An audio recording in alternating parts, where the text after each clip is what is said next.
Alhamdulillah Rabbil Alamin. Wassalatu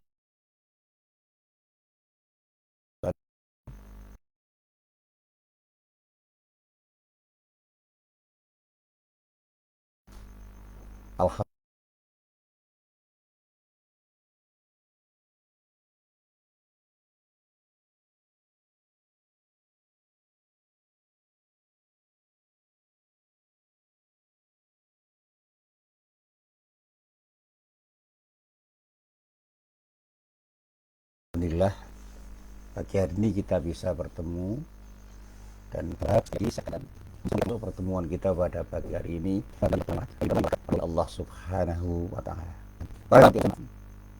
Kemarin di pagi hari setelah subuh saya tidak akan kuliah subuh karena harus melakukan kegiatan yang berbeda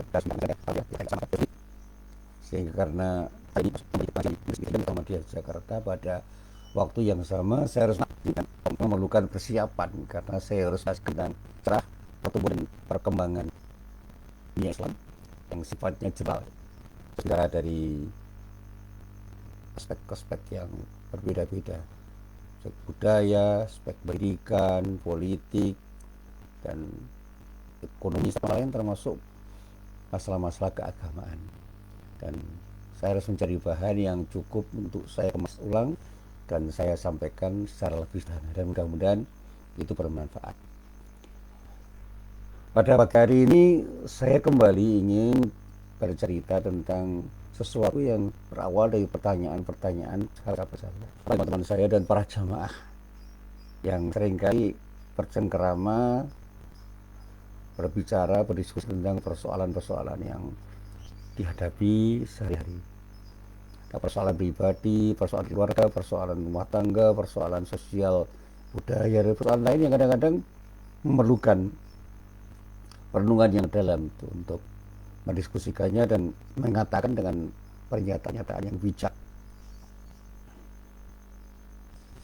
Termasuk diantaranya ketika saya harus menjawab persoalan-persoalan yang sensitif, ya, persoalan-persoalan politik yang tidak mudah kita pahami meskipun saya pernah baca, tetapi untuk kembali menyatakan sesuatu yang pernah saya baca itu diperlukan cara yang tepat untuk mengatakannya. Saya mencoba setiap hari saya membaca sesuatu yang banyak menjadi pertanyaan masyarakat, tapi hasil bacaan saya itu sangat minimal karena saya tidak punya basis pengetahuan tentang sesuatu yang mereka tanyakan. Misalnya tentang persoalan politik, persoalan ekonomi, persoalan sosial budaya, dan persoalan-persoalan yang kadang memang memerlukan perenungan yang dalam, apalagi sesuatu yang lebih bersifat filosofis. Ini penting, saya harus membaca, saya harus memahami apa yang saya baca dan saya berpikir untuk mengatakannya dengan pernyataan-pernyataan yang lebih mudah untuk dipahami orang lain. Sampai hal-hal yang sifatnya sangat khusus itu agak susah untuk menjawab kalau kita harus berhadapan dengan banyak orang yang tentu memahami apa yang saya katakan dengan pernyataan-pernyataan saya yang lebih bersifat akademis. Makanya saya mengemas dengan kemasan yang lebih sederhana. Bukan karena saya itu serba tahu, tetapi karena itu tuntutan untuk menyatakan sesuatu, ya saya memaksa diri membaca dan mengatakan sesuatu dari bacaan saya dengan pernyataan yang sesederhana mungkin. Dan mudah-mudahan penyederhanaan itu tidak menjebak saya untuk melakukan simplifikasi terhadap semua persoalan yang sebenarnya tidak seharusnya dikatakan seperti itu. Nah, para jamaah yang dirahmati Allah, dari sekian banyak persoalan ini ada sebuah persoalan yang seringkali ditanyakan. Kenapa kita ini seringkali bisa menerima maaf pada orang lain, tetapi justru tidak mudah menerima maaf pada diri sendiri? Apa tuh? Kita ini kadang-kadang banyak kesalahan-kesalahan kita yang telah di masa lalu. Kita selalu merasa berdosa dan seolah-olah dosa tidak terampuni. Dan kalaupun itu kesalahan yang berbuat, seolah-olah kesalahan itu menjadi sesuatu yang membekas dan melukai hati, dan kita menjadi kesalahan-kesalahan baru. Dan semua orang itu melihat kita dengan sejumlah kesalahan yang pernah kita perbuat. Kalau belum tentu orang itu mengingat-ingat kesalahan kita. Maka saya akan kesalahan masa lalu bukan untuk tidak mau belajar dari kesalahan dan maaf kita ketika kita pernah bersalah, sehingga kita tidak terbebani pada diri terhadap kesalahan kita perbuat di masa. Saya selalu mengatakan pada para teman-teman saya, setiap orang, tapi apakah saya berkata seperti itu? Saya pernah bersalah, tapi apakah ini siksa saya selalu untuk dapat sesuatu yang lebih baik? Saya lupa. Pada saatnya saya harus bisa mencari celah untuk menyembuhkan kisah ini. Masa lalu itu tidak pernah berulang. Kita berhadapan dengan masa sekarang untuk meraih yang lebih baik. Selalu saya katakan gini pada para sahabat, setiap orang pasti pernah melakukan kesalahan yang pada akhirnya akan menyakiti. Dan tidak jarang hal tersebut menimbulkan rasa marah. Kesalahan itu adalah sesuatu yang salah. Tapi begitu kita itu tidak bersikap dengan sikap tepat, akhirnya kesalahan itu justru akan menyakiti kita. Kita tidak bersalah.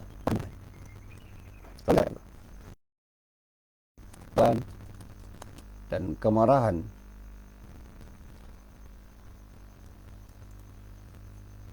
yang berpanjang itu akan memberi kita. Padahal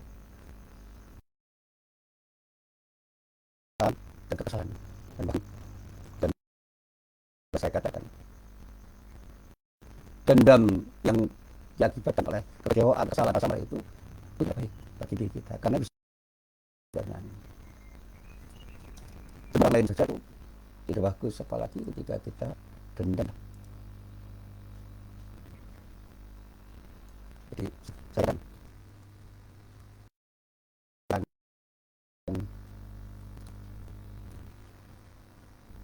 kemarahan dan dendam itu akan mengubah diri kita. Dan sepanjang waktu kita merasa tidak tenang. Nah, apakah kita akan melihat sesuatu yang membuat kita tidak senang, tidak tenang, tidak damai? Kita tentu saja ingin diri kita itu terbebani oleh sikap yang muncul dari diri kita sendiri. Kita menginginkan kedamaian. Pada saatnya kedamaian itu bisa kita ciptakan dengan sikap kita yang tepat. Para jamaah yang dirahmati Allah, pas ini saya mencoba untuk merenungkan beberapa celibat ayat Al-Quran. Ada 3 ayat yang seringkali saya rangkum di bacaan saya ketika saya berkata terus. Yang pertama, ketika saya membaca surat Al-A'raf ayat 190, Allah menyatakan a'udzu khudil afwa wa'mur bil 'urfi wa'arid 'anil jahil. Jadi dan suruhlah orang itu mengerjakan yang ma'ruf. Mintalah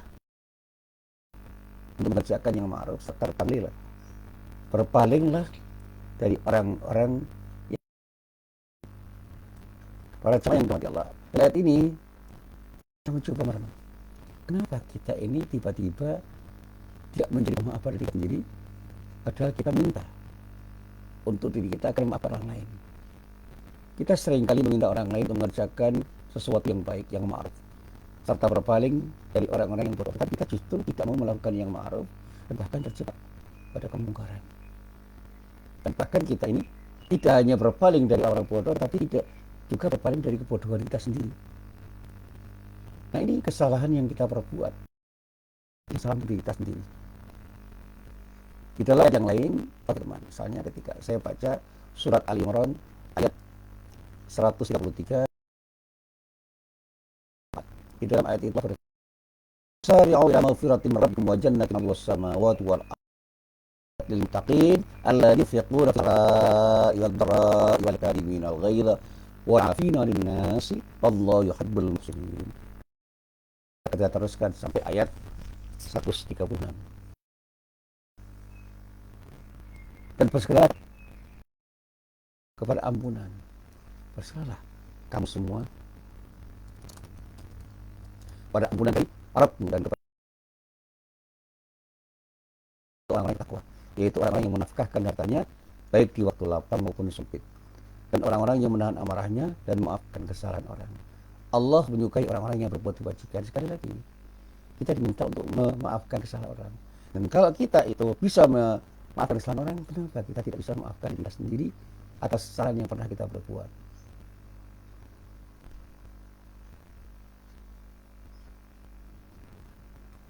Dan ada satu ayat lain yang sudah pernah saya baca dan selalu saya suka melengkapi bacaan saya, itu terdapat di dalam Al-Quran surah Asy-Syura ayat 30. Di dalam ayat itu Allah menyatakan itu min syai'in fa mata'ul hayatid dunya wa ma'an dhayqa lilladzina amanu wa 'ala rabbihim yatawakkaluna yajtanibuna kaba'iral itsmi wal fawahisha wa idza ma ghadibu hum yaghfirun. Maka sesuatu apapun yang diberikan kepadamu itu adalah kenikmatan hidup di dunia. Dan yang ada pada sisi Allah lebih baik dan lebih kekal bagi orang-orang yang beriman, dan hanya kepada Rabb wakal, dan bagi orang-orang yang menjauhi perbuatan keji, dan apabila mereka marah, mereka beri maaf. Para jamaah yang dirahmati Allah, dari ini saya mencoba untuk dan terpenting dari beberapa simpulan penting saya katakan agar kita itu menjadi tenang dan damai. Para psikolog hanya menyatakan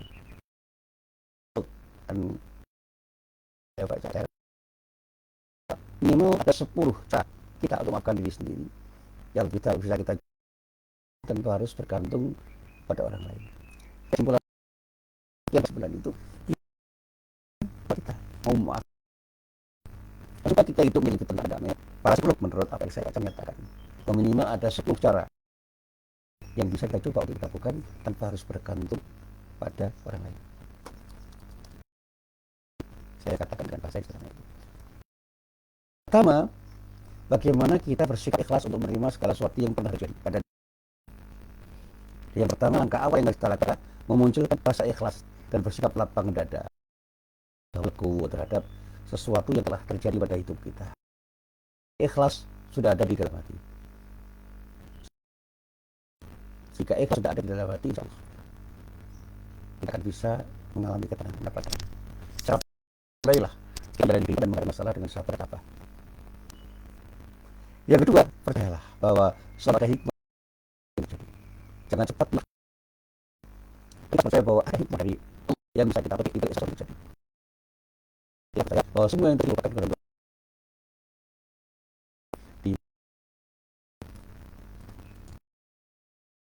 terima takdir Allah untuk bisa membuat kita mengerti arti penting takdir itu dengan menggali pada takdir. Dan insya Allah itu menjadi pembelajaran bagi kita untuk hidup pada masa yang akan datang.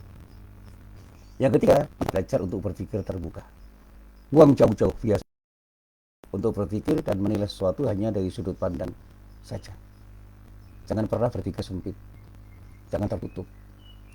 Bahkan dikatakan oleh banyak orang, di era teknologi seperti sekarang ini, semua orang dituntut harus bisa melihat sesuatu dan dengan pikiran terbuka.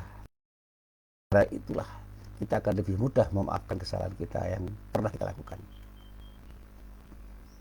Yang keempat, belajarlah untuk melupakan masa lalu kita.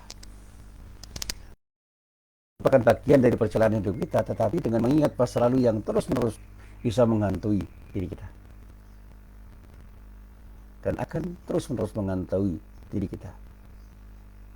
Dan semua itu akan menghambat usaha kita untuk bisa memaafkan diri kita sendiri.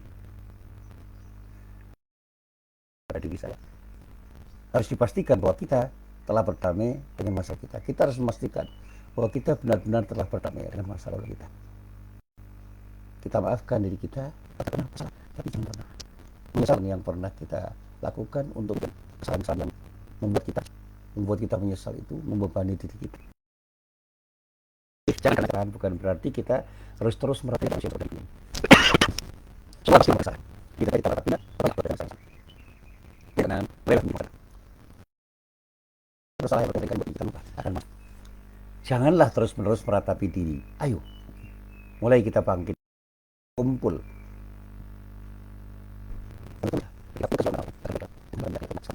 Jujur, bayangkan diri kita itu nyaman yang lebih banyak. Tidak ada masalah. Jika itu membuat kita lebih nyaman untuk mulai lupa. Jangan lupa untuk lebih berwaspada melakukan masa yang baik. Yang kedelapan, kita harus selalu berpikir positif. Jangan kita berpikir negatif apapun dan apapun termasuk diri kita. Jadi saat ini saatnya kita bangun sikap optimis untuk menjalani kehidupan baru. Teruslah tanamkan pikiran positif dan jangan pernah mengingat kesalahan. Karena hal itu memang sudah berlalu dan tidak pantas untuk kita kenang karena kita tidak pernah mengulangi apa yang pernah terjadi. Kita hanya akan bisa berbuat sesuatu yang lebih baik. Yang sadarilah bahwa kita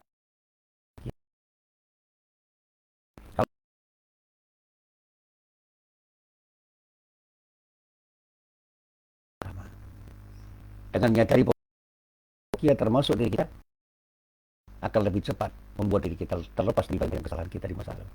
Maafkanlah diri kita dan jadilah kesalahan itu, jadikanlah kesalahan-kesalahan itu, dan jadilah kita menjadi orang yang bisa menjadikan kesalahan-kesalahan kita yang pernah kita perbuat sebagai pembelajaran untuk kepentingan kita di masa yang akan datang. Syukuri sesuatu yang mudah-mudahan, syukuri apa yang kita peroleh. Insya Allah kita akan berbahagia dengan apa tapi kita tidak bisa bersyukur atas apa yang telah kita peroleh. Bagian dalam bahasa Jawa seringkali ngomong ini, kok ini dapatkan, karena bukan itu, kenapa mendapatkan itu, kenapa saya harus dapat ini, sementara dengan ini, itu cara pikir yang salah. Menjadi apapun yang dapat hari ini, mari kita syukuri. Apapun yang telah terjadi, kita harus bersyukur. Terjadi yang lebih baik lagi di dalam jalan hidup, dan kami salah tinggal dan ucapkan selamat bahagia, selamat mendapat kebahagiaan bagi siapapun yang mampu memaafkan kita menjadi pribadi yang selalu kemauan dan keberanian, punya kemauan dan banyak diri. Assalamualaikum warahmatullahi wabarakatuh.